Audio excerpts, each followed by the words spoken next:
Emagumbini amanomhlaba nginibingelela uDlamini lo oseMpumalanga. Mbukelo khona ekhaya. Doors are open, iminyango mayivuleka. Udaba olukaNkulunkulu nedlozi. Mbukelo khona ekhaya. uNkulunkulu ukhona. Idlozi likhona futhi idlozi liyasebenza. Umbuzo wami uthi uma uNkulunkulu akupha isiphiwo sekuthi wena uyochina abantu ekhanda, futhi wese kufunekele ukuchina abantu unaye uNkulunkulu kuphela. Uma uNkulunkulu akupha isiphiwo sekulapha abantu, unofunekele lokulapha unaye uNkulunkulu. Mbukelo khona ekhaya. Masingenzisi kwabantu abanonya noma abanomona. If you under government, vele uyakholwa ukuthi usonte kakhulu ukholwa kakhulu because uhulumende uyakunikeza imali every month. But mina uNkulunkulu wangipha isiphiwo sokuthi ngisize abantu. So kulesi siphiwo sami kumele ngisisebenzise. Nothiwa ngisekho emhlabeni, nakwenzeka ngifike ezulwini if nezulu. Makathi siphi isiphiwo kunika sona ukuthi nasi inkosi, wasenzani? Ngasiza ngaso abantu. Thathiwa nje inkosi ungibona ngashake hakithi ngakhile, ngavusa umuzi wasekhaya ubaba.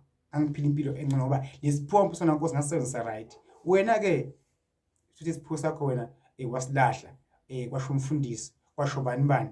Mbukelo khona ekhaya. Singabazi iziphiwo zingafani. Omunye isiphiwo sekumodela.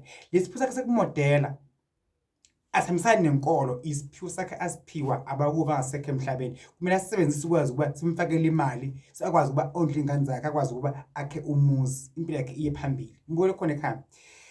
uNkulunkulu uthi wozane kini noma nimaniki. Akathi shana maniki nize kimi. uNkulunkulu sidinga size kuyise senza kabi noma senza kahle. So ukuthi umbani wenza kahle, umbani wenza kabi, uNkulunkulu kuphela owaziyo. Ngoba into ekhona manje i1.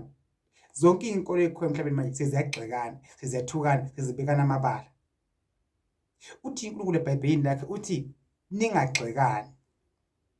Mbukelo khona ekhaya. Angithi abantu abakholwa idlozi. Cha, mina ngokwami umfowabo Dlamini ngiyakholwa edlozini futhi ngisebenza ngesintu. Enginako through idlozi noNkulunkulu.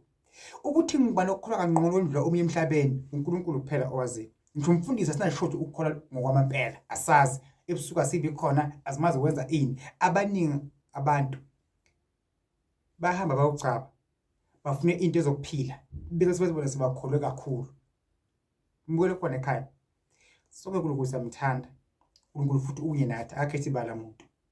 Mina ngenze idlozi lami phambili ngempilo yami. Nabo bonke engibasiza idlozi lami izimpilo zabo maziye phambili. Inkosi inibusise, inkosi nikhanyise Dlamini lo useMpumalanga. Ngoba ngihlola online, ngihlola Mbukelo khona ekhaya. Ngoba iwasho ngakupostela Mbukelo khona ekhaya. Inkosi be nawe, inkosi kusindisa. Ungagive up, ungaphela ngamandla, ungabi namahloni. iBhayibheli if namahloni ngami, emini namahloni ngawe. Bona amahloni edlozi nalo linamahloni ngawe.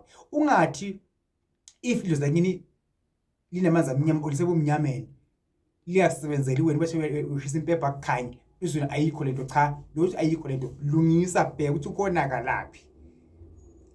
Kukhona abaphuma ngapha ekuthandazeni bize ngapha esintwini. Kabasuka esintwini bethi mase bakholwa kakhulu bayengale enkolweni. Lena ebese bayibona ukuthi isimgcwa kwendlula yonke into ekhona emhlabeni. Kanti umuntu okholwa umuntu owenzana Mbukelo khona ekhaya. uNkulunkulu